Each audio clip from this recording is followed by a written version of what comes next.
House Cracked. With me, as always, is Mr. Brett Derickson, friend, father, leader of people, and somebody that I've respected for a very long time, and his passion for education and his way to make school fun for kids. Yeah, and I'm also very type A and hyper organized.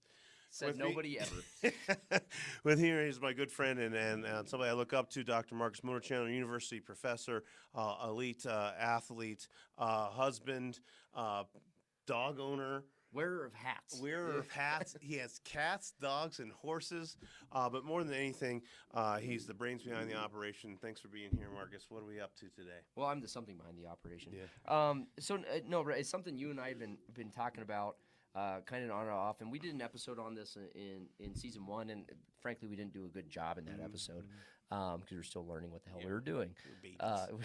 We were YouTube podcast babies, but just the crazy stuff we're seeing, and just good educators, middling educators, veteran educators, young educators, just saying screw it. Live in the profession. Yeah, this like week, people we know personally. Yeah, this is going to be. I don't know if it'll sound heartfelt to our audience or not, but this is an emotional episode for me. Yeah. I had 2 teachers that I personally supervise out of a department that is within my purview, and both of these teachers are what I would consider high quality and should be lifers, should love the benefits of the lifestyle of being an educator, have that warm heart and that efficacy of doing good things and working with kids, well planned, hardworking, connect with kids, cared about the school, yeah, the community, absolutely. I mean, giving these teachers feedback on improvement is a pleasure. Having conversations with them about getting better and bigger issues has been enlightening to me, and up and at it. They're leaving education altogether. They let us know this week, and it left me, Marcus, to be honest with you, with my hands in the air. I literally like this. Yeah, we remember doing that. Just But and even going home to my wife and saying, "Sweetheart, I don't know. Maybe I might be an administrator as we lose our schools." And so, Marcus, I'll just ask you, what you're a former principal, you are educating future educators and future leaders in different professions. What does this mean? What do I do? How do I feel? How do I process this? I'll start with I don't have an answer for that. I don't think if anybody had an answer for that, I think we'd be starting to solve the problem by now after seeing the last couple of years. It's troubling because when you see somebody who sucks quit the job, like any job, like if you had a shitty mechanic and like your car fell apart and they quit their job, you wouldn't bat an eye about it. But when you see somebody who cares about kids and you see somebody who's invested in their school success leave, you start asking questions like, am I the problem? Yeah. Like I was making fun of the Taylor Swift song, like it's me, I'm the problem. Yeah. Am I the problem? When I was an administrator, when I was a principal, like are people leaving because I'm the problem? Yeah. Are they leaving because of community pressure, because of kid behavior? I mean, there's 100 variables there. Let's just start with this. Don't ever make fun of a Taylor Swift song, not in my presence. Well, let me preface that I'm a fan of Taylor Swift, Okay. but making fun of me, I'm the problem. There's a lot of like application to that in regard to like my ability to set up the camera. Yeah, yeah, but the truth is that you said something there, and you know me both as a vulnerable person. My professional persona. Right. When I'm doing things that I don't willingly want to do, but that we have to. But I did. I didn't ever ask either of these 2 people, "Am I the problem?" But I would be an absolute liar if I didn't sit across from If you these didn't lose some people. sleep about it. Yeah, and ask myself, what could I have done? What was I doing? Did I ask them to do too many things? Did I give them the keys to too many cars and put too much pressure on them? Did I not follow them down a road where they might need some mentorship? Right. Did I fail to recognize? Sometimes when we're educational leaders, we'll let our really excellent teachers kind of just go because you want them to know that you trust them, and then sometimes we give them more stuff. Yeah, and definitely in one case of these 2 that I'm talking about, I did wonder to myself, geez, did I see this person's projection so large that I asked them to be everything. Right, But right. you know, one way or another, I think that this is not a personal dialogue. This is a national dialogue. Right. In our tenure as leaders in schools, we've gotten a chance to go to a bunch of recruitment conferences, Right. and we've seen them go from like 200 and 300 candidates To a dozen. yes, down to a terrible empty room. And the truth of the matter is we can still get on district websites in our area. Folks, we live in Colorado Springs, Colorado. You've heard me say this 1,000 times before. This is a beautiful place to live. IT people come here because they can work at home and see the mountains in the background. Outside of our office right here, we can see the entire Front Range. This is a neat community. We can see Pikes Peak, America's Mountain. Yeah. And people are just choosing earlier on than usual that it's not the profession. Oh, for there's them. jobs. But, There's teaching jobs everywhere in every district. But and we talked about some of the vacancies. One of the biggest districts in our region and one of the bigger districts in the state went an entire year with 250 active job postings. Yeah. But I want to make a comment and I want to ask you a question. Okay. The first is that as a leader, and I'm sure you can empathize with this. It was harder for me when a teacher left my school when I was a principal, or an assistant principal, to go to another school. Yeah. It was less difficult for me in regard to my own influence when they chose to leave the profession. I struggled with it, but in a very different way. And so my question to you is, like, where are these people going? Yeah, great question. First of all, in this particular instance, we are not talking about flippant, significantly emotional, make decisions on a whim people. Right. Both of them have no total plan. And these aren't new educators, right? No, one's but 30, one's 27. They're in that window of like 3 to 6 years where people leave the profession, right? Yeah. And these are both people within their profession that I've observed are like excellent at research and rational thinking. One of them wants to try anything. I'm not going to lie. And he was very clear about that. Javelin catcher. Yeah. Yes. He was like, there's so many things where we can scrape by for a year while I do this, that, and the other thing. And it was,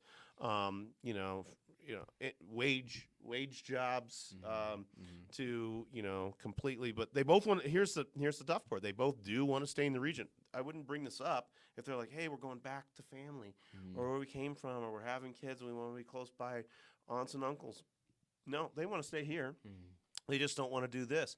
The other was thinking IT, doing crash course in cybersecurity, which is a legit actual option. In our region, cybersecurity is in the top 3 job fields in our region, so that makes sense. Yeah, but he's also a 6'3" man, and he also said, I have an in with, an airline, and he's like thinking about being a flight attendant. All while he's got a spouse and they want to have kids. I'm like, geez, that means he really felt like he had to go. And kind of, I had a recent experience actually just the last week. I was teaching a course, one of the graduate courses I teach, and we were talking about career trajectories. We were talking about career pathways, how they ended up in my class, things like that. And I had a couple of former teachers / current teachers that were in this degree program simply to pivot out of classroom instruction and out of the teaching role. And the question was kind of how did you arrive to that decision? Why did it take you so long? Or why did you make that decision quickly? Kind of the spectrum. And what was really interesting to me, and I hadn't thought about, is I've wanted to leave for a very, very long time. It's safe to stay because I don't know what I do with my skill set as a teacher. Like I've got a teaching degree and like an elementary math background or what have you. Like how is that translatable? And so the feeling of safety being in a job, even if you don't feel satisfied or compelled to stay in the job, you stay because it's safe. And so if that fear of safety was removed, they would have left so much earlier. Yeah. You and I talk about this, and this is at the heart of Schoolhouse Cracked. I would be remiss. This morning, I'm not trying to just be sentimental here, but I hosted a big intramural middle school girls basketball tournament. 30 girls who all just started playing basketball this year, and their families. I can't tell you the amount of joy. I can't tell you what it felt like to walk out of that school today knowing that I work with young people and I help build confidence and self-esteem and skills and allow them to deal with disappointment. And that's a powerful emotional response to that situation. But I'm guessing what you're going to say is that still doesn't trump Well, I the mean, desire to stay. no, Yeah, and that's where. But one of the things I'm saying is that it's schoolhouse cracked. It's not schoolhouse broken. yeah. What are we going to do about it? But you and I have talked about this. This is one of those issues where we go back and forth. I don't even know if we both know exactly where we stand, and I know that we push each other back. But it's like, when do I just say? When do I allow people to just say, "Hey, these people are weenies that quit"? No, but for real, like, whose job is tough? Yeah. One of these teachers told me in another setting. I really didn't see it coming. He's like, I don't know another profession where people have to take so much work home. And I just looked at this person. And I'm like, really? Because everybody I know takes work home. Now, I'm just going to interject there because, one, I know your spouse takes a significant amount of work home because the nature of her job is 24/7. Yeah. It's client focused.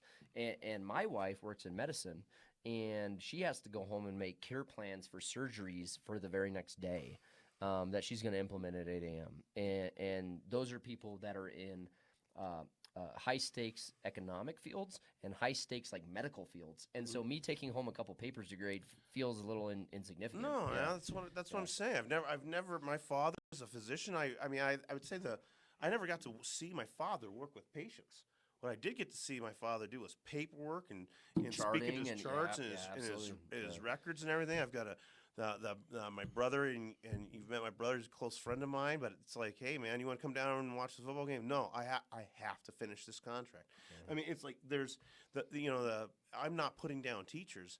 I'm simply saying, is this a schoolhouse cracked issue? Or is this a like we're entering into a post COVID? I got to work from home, go for a jog when I wanted to. I really like it. Yeah. So I don't really know, but what I do have to say though is that as we mentioned in our last episode, we talked about superintendents and principals leaving. There does seem to be this pressure, this public persona on teachers. Mm-hmm. And whatever it is that nurtures our souls, I don't think this is a financial issue. Every time people talk about finance within education and pay, it goes by pretty quickly. And I think that it's just an easy thing to say besides my life and happiness balance. Work-life balance, is out of whack. No, I want to interject a personal story now that you're talking about kind of that taking work home. I teach in higher ed. And I'm not tied to an office. I'm not tied to a school. Mm-hmm. So I'm on campus when I have classes to teach. I'm on campus when I have committee meetings or department meetings. And the rest of the time, I'm at home working my home office. And I'll tell you, it's a shit ton of grading. Yeah. And the only person to blame for that grading is me because I'm the one who created the assignment, the test, the essay, whatever. And so it's caused me to be more – and mind you, I've gone full spectrum. I went – counselor, instructional coach, assistant principal, and now higher ed. So I've kind of gone from the spectrum, and now I'm back to grading papers. And it's caused me to reflect on how efficient and well-planned I am in regard to the assignments I give.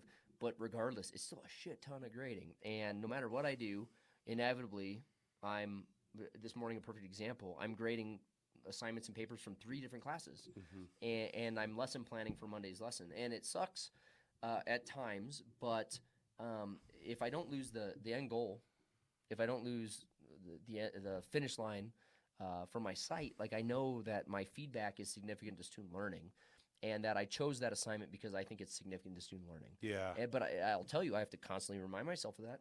Damn. But it's a lot of time just staring at your computer screen. So I do want to empathize with the teachers out there that take things home. We don't want to diminish that.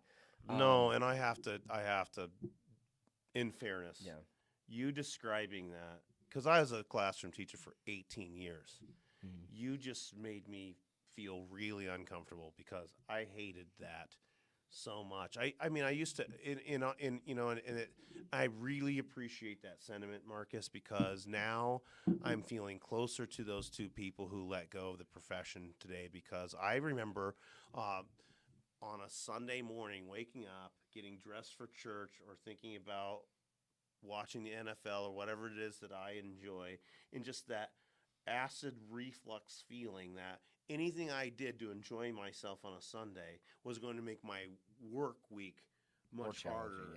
And and that's that I don't know how the public or people who watch Schoolhouse Cracked think about that, but that's a very, very real thing. It is a lot of work outside the classroom. But I bring that up though, Brett, because the grading has been there since the advent of public education, right? Like we're grading. I mean, the expectation around like quality of feedback or frequency of feedback has changed in recent history, but papers still need to be graded. Yeah. Like that hasn't changed since the 60s, right? Like the papers still have to be graded. So what I'm saying is that people are still leaving the education because it's the shit that they've always had to deal with, and now there's just other things on top Absolutely. of it. And I'm glad because I was about ready. You just beat me to it, and we're on the same page.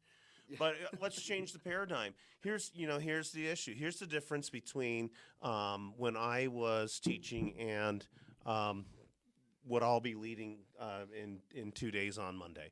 And the point is that is a professional development day? No, it's just a school day. Oh, a school. Okay, it's just a school day, but we are running into like mental health and social emotional issues with students that, for me, are unprecedented. I started teaching in 1999.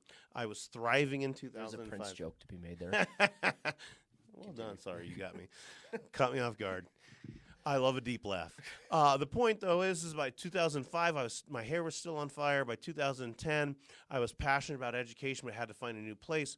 All these things predate this idea of like legitimate mental health issues, that every kid has an equal opportunity and right to a public education, and that means that a teacher needs to be able to deal with intense social, emotional, or mental health issues that like we've never seen before. You and I have talked about it when we were assistant principals together, and we starting off in mental health, like it is a very different world now. Yes, yeah, absolutely, it is, and I think that possibly for these two teachers that I'm talking about, and for teachers in general, the idea of having to follow an IEP, a 504, an MTSS plan, deal with data on student achievement. Having Brett Derickson as your boss. Oh, and Brett Derickson as a parent of, like, I mean, I'm not gonna lie. True. Yeah. Man, I really wish a few of my son's teachers were watching us right now, because if you're watching, Brett's kids' teachers, please email us. I'm telling you, I am kind of sorry.